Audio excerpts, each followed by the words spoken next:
Nightwork, a Dave Brandstetter mystery. Author Joseph Hansen.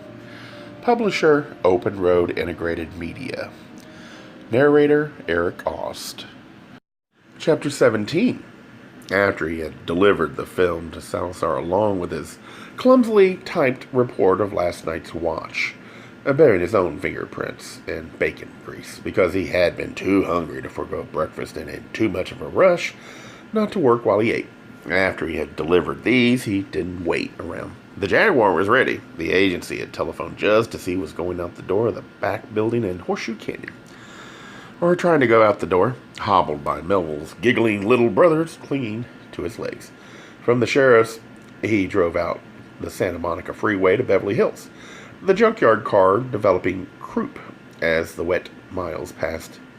He left the snotty dealership, the embarrassment of returning the Valiant to his house, and himself drove the Jaguar to a gun shop. It stood on a quiet street in West L.A., in a row of shops climbed on by vines that gave them a cozy look. Knitting yarn should have been sold in this one. Or dolls. The place was hushed by carpeting. The paneling looked almost real. Gentility seemed to be the aim. The salesman wore a quiet, high-priced three-piece suit, a handsome white mustache, an English accent. His coloring harked back to that old rhyme about the good roast beef of England. He was affable and ready to chuckle. He was selling death. Dave let him place on top of a glass showcase several brands of death. Colt, Smith & Wesson, Browning, Snub-Nosed, 38, Detective Specials, the 45s favored by television cops. When Dave hefted them by turn, let them nestle cold in his hand. The man found good and bad to say about each one. His bloodshot blue eyes watched Dave closely, sensitive to the slightest signal of acceptance or rejection. To relax the man, Dave said the gun should be simple and reliable and be able to shoot many times without reloading. The cost didn't matter. He walked out onto the dripping tree-lined street with a Sig Sauer 9mm automatic pride of the Swiss Army, able to fire 8,000 rounds in the field without a hitch. It held 13 rounds in the clip. One in the chamber cost $550, and rode snugly in a Bianchi holster against his left ribs. He would never be comfortable with it. He had never wanted a gun. For decades he had managed without one, but times had changed. The game he loved had turned lethal. People kept trying to kill him, and as he unlocked the Jaguar, folded himself into its comfort, started the quiet, powerful engine, listened to it purr. The notion came to him again that had surprised him often lately, that he ought to quit. That would be sensible. He wasn't getting any younger. He didn't need the money. His father had left him a great many shares of medallion stock, but sensible was boring. What the hell would he do with his days and nights? He grimaced, read his watch, looked in the side mirror for a brick in traffic, swung the Jaguar in a fast U-turn, and headed back to Horseshoe Canyon to pick up Melville. The spur of Torcida Canyon to which Melville pointed him would have been easy to miss. Its road was a narrow strip of blacktop that the rain had damaged. It followed a crooked creek along the bottom of a canyon whose walls went up steeply, covered in dry brush, showing new tips of green, with occasional clumps of live oak and outcrops of rock. The ridges were high above. The creek ran rough and swollen among boulders, and twisted white sycamores hung with scraps of yellow leaf. Hard to imagine a semi negotiating this road, Dave said. How much further is this dump? Daddy took it real slow. Changed gears a lot. Melville frowned ahead through the afternoon rain. Not too far now. Look, a little different in the daytime. You sure you can find it? I think so, yeah. There. See that turnoff? The Jaguar scraped a bottom, following ruts carved by the giant tires of tractor-trailer rigs. Oaks grew large and close here, very old. The wheels of the Jaguar slurred in mud and wet grasses, and here was the damp, in a declivity circled by dead ferns, filled with steel drums like those they had watched trucked out of Millick's last night. This morning tumbled there, labels peeling, rusting in the rain. Smell it? Melville put a hand over his nose and mouth. "Make you sick, you breathe that for long." His eyes clouded. He turned his face away. "Worse than sick. Kill you," he whispered. "Killed my daddy." "I need the camera," Dave said, and got out of the car. The smell was strong, caught in his throat, stung his eyes. Melville pulled the camera from the glove compartment, lay across the seat, handed it out to Dave. "Thanks. I'll make it quick." He fiddled with the camera, uncertain, hoping he was making the correct adjustments for the poor light. He took 20 shots, got back into the car, passed the camera to Melville. He slammed the door, started the engine. "What a nightmare," he said. He pressed the throttle and the rear wheels spun. Melville sighed. "One more time," he said, and got out into the rain to have a look. And Dave got out too. "I'm a slow learner," he said. "Be all right," Melville said, and looked around him. "If we can find something to put under the wheels." He made a face. "Don't like touching nothing here." He rubbed his hands on his pant legs. "How about this?" He took a few steps, slipping a little in the mud, then bent and heaved up from among the brittle, rust-brown ferns. The end of a 4x4, 6 foot long.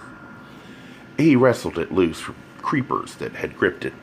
They were dead and dry, too. The end of the timber came loose with a ripping sound. A signboard was bolted to that end. Melville wrestled the 4x4 toward the car. "No dumping," he said. "How about that?" With a disgusted laugh, he let the post drop behind the car. Dave went to help him. Money-handed, they wedged the 4x4 under the rear wheels. Halfway back to the road, the rear of the car slewed and the wheels mired again.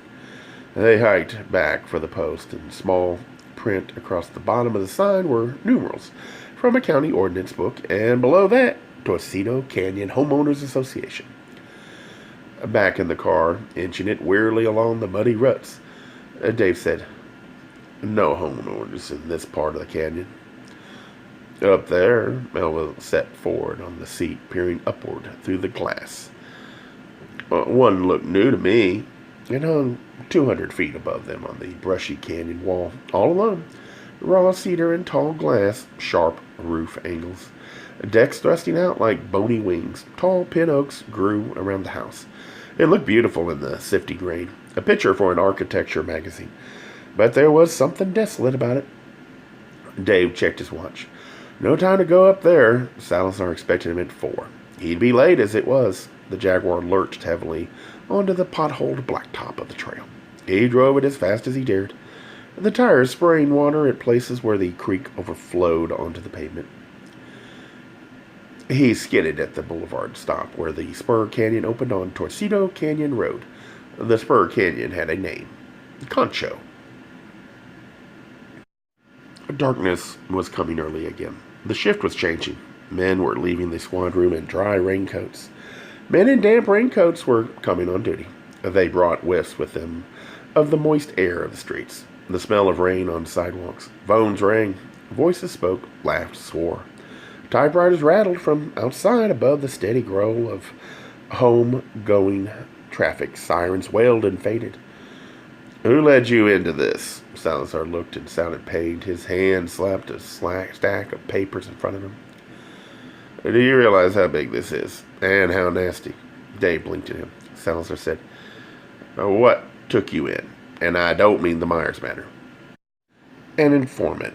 Dave hung his raincoat on a hook by the door of the glass box that was Salazar's office, off the squad room, on the understanding that I wouldn't disclose his name or whereabouts.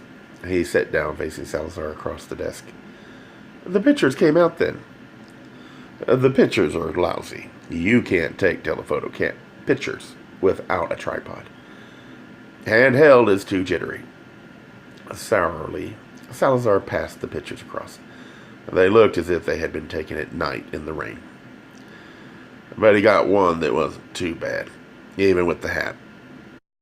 "Of the Duchess?" Dave studied it. "We got responses on that from all over the state, all over the country. Clara Bludgett, née Leopardi. In 25 years, 11 arrests, no convictions." Dave handed back the pictures. "Why? Her operation depends on a great many people she can't really know well enough to trust."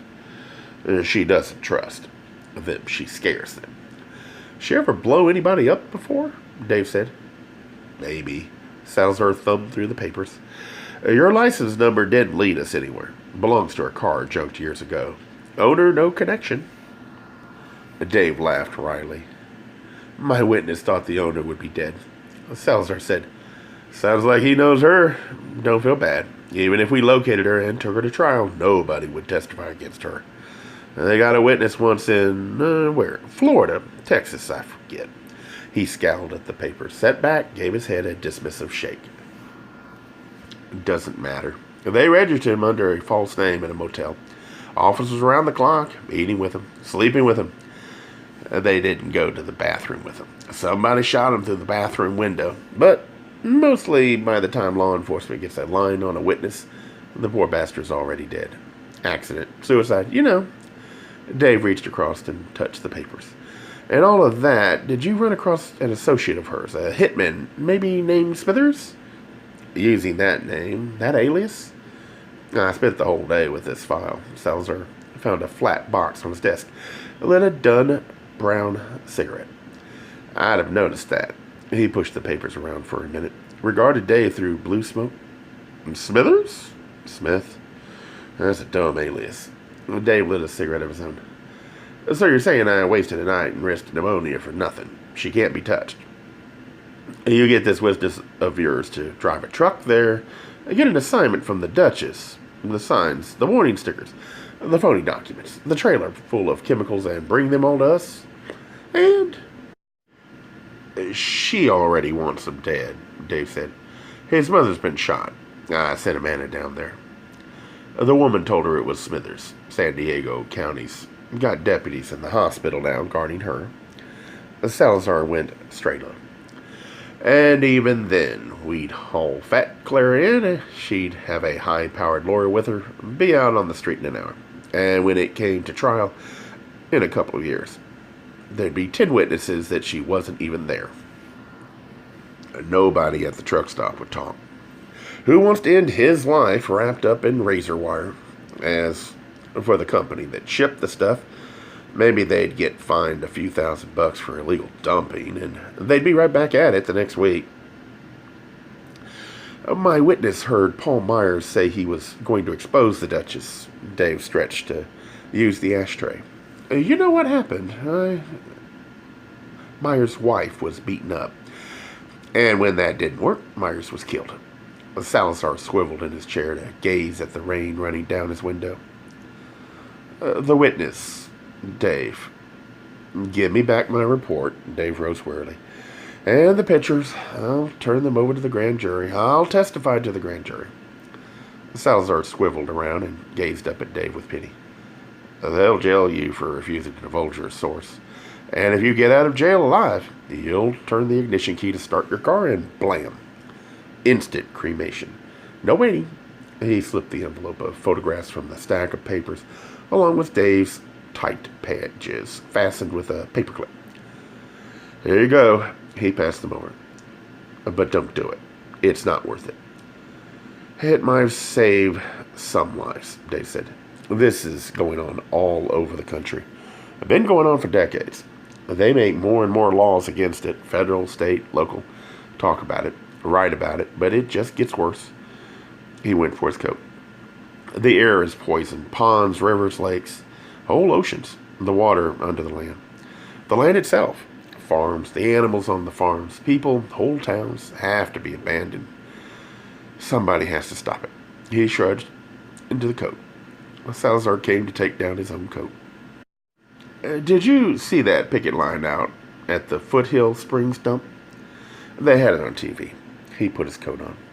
I saw it in person. Dave folded the useless photos and report and jammed them into a pocket.